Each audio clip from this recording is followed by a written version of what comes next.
ಮಧ್ಯಾಹ್ನ ಊಟಕ್ಕೆ ರೊಟ್ಟಿ, ಚಪಾತಿ, ರೈಸ್ ಇಲ್ಲ ಅಂತಂದ್ರೆ ರಾಗಿ ಮುದ್ದೆ, ಜೋಳದ ಮುದ್ದೆ ಏನೇ ಇರಲಿ ಎಲ್ಲದ್ರ ಜೋಡಿ ತಿನ್ನಕ್ಕೆ ಬರೀ ಈ ಒಂದು ಸೈಡ್ ಡಿಶ್ ಮಾಡಿದ್ರೆ ಸಾಕು. ಇವತ್ತಿನ ರೆಸಿಪಿ ನಮ್ಮ ಉತ್ತರ ಕರ್ನಾಟಕ ಸ್ಪೆಷಲ್ ಹಿಟ್ಟು ಹಚ್ಚಿದ ಮಜ್ಜಿಗೆ ಸಾರು. ಮೊದಲ ನಾ ಇಲ್ಲೇ ಕಾರು ಕಲ್ಲಾಗ ಸಿಪ್ಪಿ ಬಿಡಿಸಿದ್ದೆ ಬೆಳ್ಳುಳ್ಳಿ ಹೆಸಳು ಹಾಕಿ ಸ್ವಲ್ಪ ಇವನ್ನ ಅವಳ್ಚೋಳು ಜಜ್ಜಿ ಸೈಡಿಗೆ ಎತ್ತಿಟ್ಕೊಳಕತ್ತೀನಿ ರೀ. ನೀವೇನ್ರಿ ಬೆಳ್ಳುಳ್ಳಿ ತಿನ್ನಂಗಿಲ್ಲಪ್ಪ ಅಂತಂದ್ರೆ ಸ್ಕಿಪ್ ಮಾಡ್ಬೋದು, ಹಾಕಲಿಲ್ಲ ಅಂತಂದ್ರೆ ನಡಿತೈತಿ. ಆಮೇಲೆ ಇದೇ ಕಾರು ಕಲ್ಲಾಗ ಹಸಿಮೆಣಸಿನ್ಕಾಯಿ, ಜೀರಿಗೆ, ಕೊತ್ತಂಬರಿ, ಕರಿಬೇವು, ಕಲ್ಲುಪ್ಪು ಮತ್ತು ಸ್ವಲ್ಪ ತುರಿದಿದ್ದ ಒಣ ಕೊಬ್ಬರಿ ಹಾಕಿ ಕಲ್ಲಾಗ ಇದನ್ನು ಚಲೋತಂಗೆ ಅರಿಬೇಕು.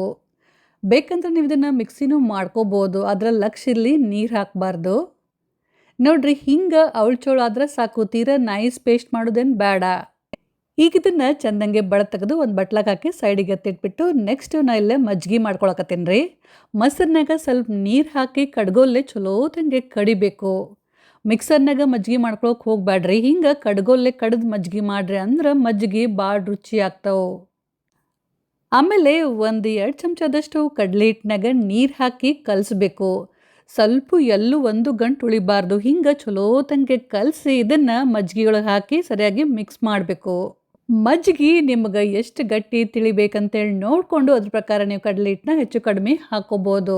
ಮಜ್ಜಿಗೆ ಸಾರಿಗೆ ಮಜ್ಜಿಗೆ ರೆಡಿ ಆಯ್ತು ಮತ್ತು ಹಸಿ ಕಾರಣ ರೆಡಿ ಆಯ್ತು. ಮುಂದೇನು ಮಾಡಬೇಕಪ್ಪ ಅಂತಂದ್ರೆ ಈ ಸಾರಿಗೆ ಒಗ್ಗರಣೆ ರೆಡಿ ಮಾಡ್ಕೋಬೇಕು.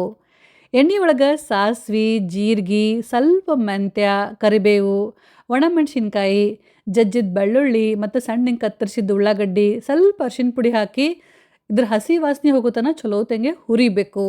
ಉಳ್ಳಾಗಡ್ಡಿನ ಹಿಂಗೆ ಚಲೋತಂಗೆ ಹುರಿದ ಮೇಲೆ ಈಗ ಇದ್ರಾಗ ಸ್ವಲ್ಪ ಬೆಲ್ಲ ಮತ್ತು ಕಲ್ಲಗರ್ದಿದ್ದ ಹಸಿ ಖಾರ ಇತ್ತಲ್ರಿ ಅದನ್ನು ಹಾಕಿ ಸಣ್ಣ ಉರಿ ಒಳಗೆ ಇದನ್ನು ಒಂದು 5-10 ಸೆಕೆಂಡು ಹುರಿಬೇಕು. ಸ್ವಲ್ಪ ಇದ್ರ ಹಸಿ ವಾಸನೆ ಹೋಗಬೇಕು.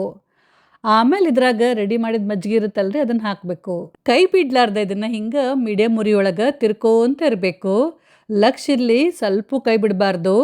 ಸ್ವಲ್ಪ ಏನ್ರಿ ಕೈ ಬಿಟ್ರಪ್ಪ ಅಂತಂದ್ರೆ ಮಜ್ಜಿಗೆ ಒಡಿತೈತಿ. ಹಿಂಗೆ ಒಂದು ಕುದಿ ಬರೋತನ ಕುದಿಸಿದ್ರೆ ಆತ್ರಿ ನಮ್ಮ ಉತ್ತರ ಕರ್ನಾಟಕ ಸ್ಪೆಷಲ್ ಹಿಟ್ಟು ಹಚ್ಚಿದ ಮಜ್ಜಿಗೆ ಸಾರು ರೆಡಿ. ಉಪ್ಪೆಲ್ಲ ಸರಿ ಐತಿಲ್ಲ ಅಂತೇಳಿ ಒಂದು ಸಲ ಚೆಕ್ ಮಾಡಿರಿ. ಕಡಿಮೆ ಆಗಿದ್ರೆ ಇನ್ನೂ ಸ್ವಲ್ಪ ಹಾಕ್ಬಿಟ್ಟು ಸರಿಯಾಗಿ ಮಿಕ್ಸ್ ಮಾಡಿ ಗ್ಯಾಸ್ನ ಬಂದ್ ಮಾಡಿರಿ. ಬಿಸಿ ಬಿಸಿ ರೈಸ್, ಚಪಾತಿ ಇಲ್ಲ ಅಂತಂದ್ರೆ ಕಡಕ್ ರೊಟ್ಟಿ ಜೋಡಿ ಮಸ್ತ್ ಖಾರ ಹುಳಿ ಹುಳಿ ಸಾರನ್ನ ಎಂಜಾಯ್ ಮಾಡಿರಿ. ರೆಸಿಪಿ ಚಲೋ ಅನ್ಸಿದ್ರೆ ಲೈಕ್ ಮತ್ತು ಕಮೆಂಟ್ ಮಾಡೋದನ್ನ ಮಾತ್ರ ನೆನಪು ಹಾರಕ್ಕೆ ಹೋಗ್ಬೇಡ್ರಿ. Thank you.